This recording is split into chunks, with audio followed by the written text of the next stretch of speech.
Hey everyone, welcome back to the deep dive.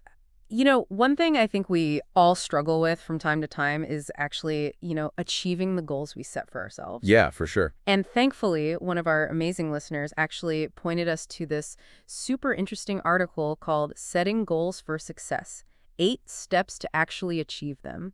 So today, that's our mission. We're going to do a deep dive into this article. We're not just going to skim it. We're going to really pull out the most actionable stuff so you can actually use it. Absolutely. Because let's be honest, we've all set those big New Year's resolutions. We've all had those goals, and then life happens, It right? does, yeah. Goals are one thing, but actually making them happen, that's the real challenge. And, this article really lays out a roadmap to, turn those dreams into something concrete. So how do we actually make this time different? Well, let's start with something that might sound a bit fluffy at first, but trust me, it's way more powerful than you might think. Visualization. Okay, visualization. What does that even mean in this context? The article talks about really immersing yourself in the experience of already having achieved your goal.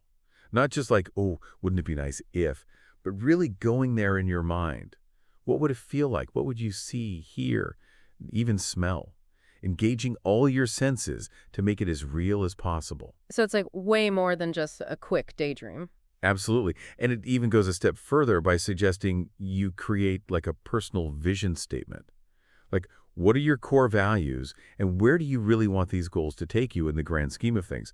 It's all about making that kind of abstract idea of success feel way more real and within reach. I can see how that would be powerful. And so once you've got that picture in your mind, then the article guides us towards making our goals smart. And I feel like a lot of people have heard about SMART goals, but let's break down what each of those letters actually means because the article does a really good job of that. Yeah, let's do that. So starting with S, specific. Our goals can't be vague or wishy-washy. They need to be crystal clear, no room for guessing. Right. So instead of saying I want to get in shape, you'd say I want to run a 5K in under 30 minutes. Exactly. You need that laser focus. Next up is M, measurable. How will you actually track your progress? Can you quantify it in some way so you can see how far you've come and how much further you need to go? Yeah, you got to be able to see those milestones, right? Okay, so what about A, attainable? Does that mean we should limit ourselves? Not limiting yourself, just being realistic. Your goals should be challenging, for sure, but they also need to be genuinely achievable with the resources and, the time you actually have available. The article's point is that setting unrealistic goals is just setting yourself up for, constant frustration and disappointment. And that's not going to help you stay motivated. Makes sense. So R is for relevant, right? Right. Relevant means your goals should align with your overall vision of success. They should, fit into the bigger picture of where you want your life to go. And in a work context, they should also make sense in terms of the company's overall goals. So it's making sure your efforts are actually taking you in the right direction, both personally and professionally. Exactly. It's about being strategic and making sure each goal serves a real purpose. And finally, T for time-bound. This is all about setting a deadline, a specific time frame for achieving your goal. No more goals that just float around indefinitely. That's how things get lost in the shuffle. And the article gives a really great example of a SMART goal. I'm just going to read it verbatim here. It says, increase customer satisfaction by 15% over the next 2 quarters. And then it really breaks down how that goal meets each of those SMART criteria. So it specifies that all customers will be asked to complete satisfaction surveys. Measurable, there's a very specific 15% increase target. Attainable, they explain that customer satisfaction ratings have been trending upwards already. Relevant, it mentions that the company prioritizes customer satisfaction. And time-bound, it specifies those 2 quarters. Yeah, it's a really good example of how you can take all of those elements and actually apply them in a practical way. Okay, so we've got our SMART goal. What's the next step? Okay, so this is going to sound almost too simple, but bear with me. Write it down. Seriously, just writing it down. Seriously. The article cites research by psychologist Gail Matthews, who found that people who write down their goals are significantly more likely to achieve them.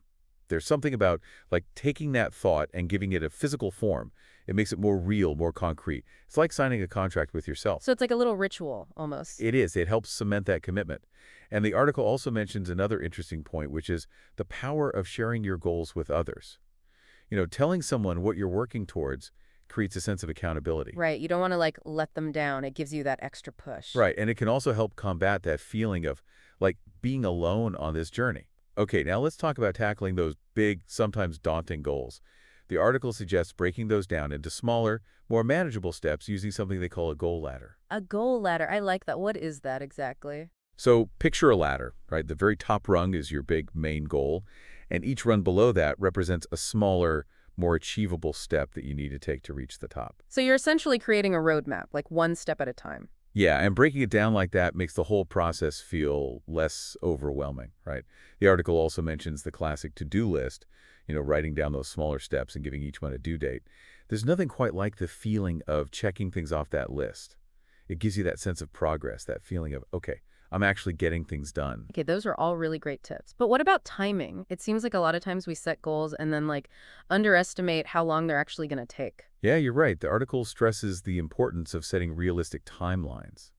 And it gives a great example. Imagine setting a goal to write a book in a year when your typical writing pace in the past has been way slower. It's about being honest with yourself about your capacity, about how much you can realistically accomplish in a given time frame. So no more setting ourselves up for failure by trying to cram a year's worth of work into a month. Right. And it's not just about our individual capacity, but also about factoring in all those other commitments we all have, work projects, family stuff, travel plans. Life happens. It does. Okay, so realistic timelines check. What else do we need to think about? Okay, here's another really smart strategy from the article. Proactively anticipating potential obstacles. Okay, so what, like planning for things to go wrong? Not necessarily planning for things to go wrong, but more like acknowledging that things don't always go according to plan. The article suggests taking some time to think about what could potentially get in the way of achieving your goal. This could be anything from limited resources to unexpected events to, just other people's actions that you can't necessarily control. I guess it's like if you already know what those potential roadblocks might be, you're better prepared to deal with them if and when they actually pop up. Yeah, and you can even start brainstorming strategies for how you might mitigate those risks, how to minimize their impact if they do happen. It's about being proactive, not reactive. And the next piece of advice is really all about getting support. Working towards big goals can sometimes feel really isolating, and there are definitely going to be times when you're going to feel overwhelmed or discouraged. And that's where having an accountability partner comes in. Right. It helps to have someone to share the journey with, someone who can help you stay on track. So are we talking about a friend or a family member or even a professional coach? It could be any of those. The key is that it's someone who knows your goals, someone who you feel comfortable checking in with regularly, someone who can offer encouragement and support when you need it. That makes a lot of sense. And even with all this planning and support, life happens, right? Things change. They absolutely do. And that's why the article emphasizes the importance of being flexible, of being willing to adjust your plans as needed. So, if circumstances change and your original timeline no longer feels realistic, don't be afraid to tweak it. And if your goal itself starts to feel like it's not really aligned with where you are anymore, it's totally okay to reconsider it. So it's not about giving up. It's about being adaptable, about acknowledging that things are constantly in flux. Exactly. And it's also about recognizing that goal setting isn't a one-time thing. It's an ongoing process. The article encourages us to regularly step back and review our goals to see what's working well, what maybe needs to be adjusted, and to just make sure we're still on track. It's that whole idea of, measure twice, cut once. I like that analogy. Okay, so beyond these really practical tips, the article also gets into the science behind goal setting, right? It talks about something called goal setting theory. Yeah.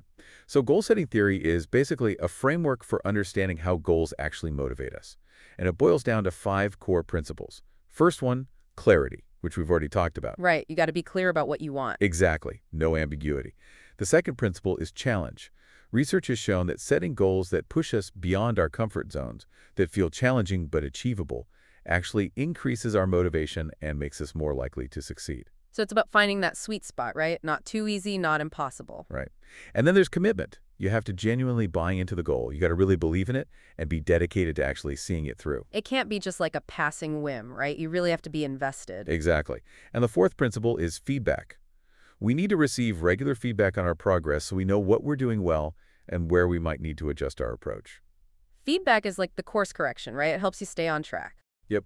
And then the last principle is task complexity. For those really big, complex goals, it's important to break them down into smaller, more manageable tasks, which again brings us back to that idea of the goal ladder. I'm really starting to love that visual. It's a good one. Okay, so now that we've covered the nuts and bolts of goal setting, the article also zooms out a bit to talk about the bigger picture, like why is goal setting so important in the first place? It's not just about checking things off a list, right? It's about living a more fulfilling and purposeful life. Right. It's about having a direction, knowing where you're going. It's like having a personal compass. And the article even mentioned the idea of creating like a 5-year plan to really map out your long-term vision. Yeah. Having goals helps you connect with that bigger picture. It helps you figure out what really matters to you, what you want your legacy to be. And in a work setting, shared goals can really bring teams together because everyone's working toward a common purpose. It's like that whole teamwork makes the dream work thing, right? But it also works on an individual level too. Having a goal to strive for gives you that motivation, that drive to keep pushing forward. And ultimately, the article argues that goal setting gives you a sense of control over your own future. You're not just letting things happen to you, you're actively shaping your own destiny. I love that. It's empowering. Okay, so we've talked a lot about what goals are, but what are they not? Like, how is a goal different from, say, an objective? Okay, so the article makes a clear distinction. A goal is your vision for the future. It's something you aspire to achieve.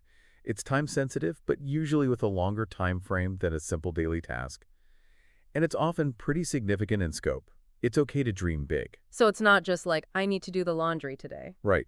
An objective, on the other hand, is a specific, measurable step you take to reach that larger goal. It's one of those runs on your goal ladder. And how about resolutions? Aren't those kind of like goals? Kind of, but the article points out that resolutions often tend to be short-lived and focused on more immediate gratification, like I'm going to give up sugar for a month versus I'm going to develop a healthier relationship with food. So a resolution is more like a quick fix, while a goal is about real, lasting change. Exactly. And finally, a goal is also different from a mission. A mission is a broader statement about your overall purpose or like your guiding principles. It's the why behind what you do. Okay, that makes sense. So goals, objectives, resolutions, and missions are all related, but they're definitely not interchangeable. Right. And to further illustrate this, the article outlines 7 common categories of goals: short-term, long-term, personal, professional, financial, academic, and social.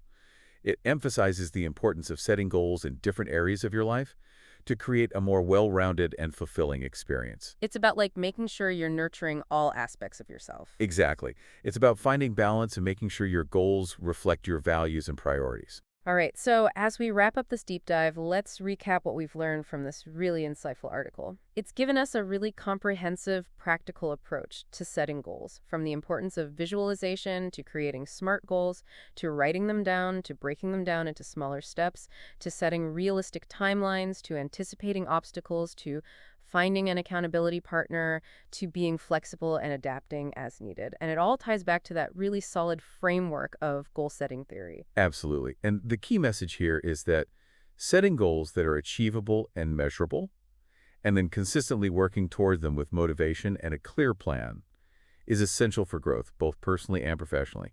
It's about turning those dreams into reality. So, for all of you listening, take a moment to think about what resonated with you most from today's discussion. What can you start implementing today to approach your own goals with more clarity and effectiveness? And maybe the most important question to ask yourself right now is, what's one small action you can take right now, inspired by what we've talked about, to get a little bit closer to a goal that truly matters to you? Thanks for joining us on this deep dive, and we'll catch you next time.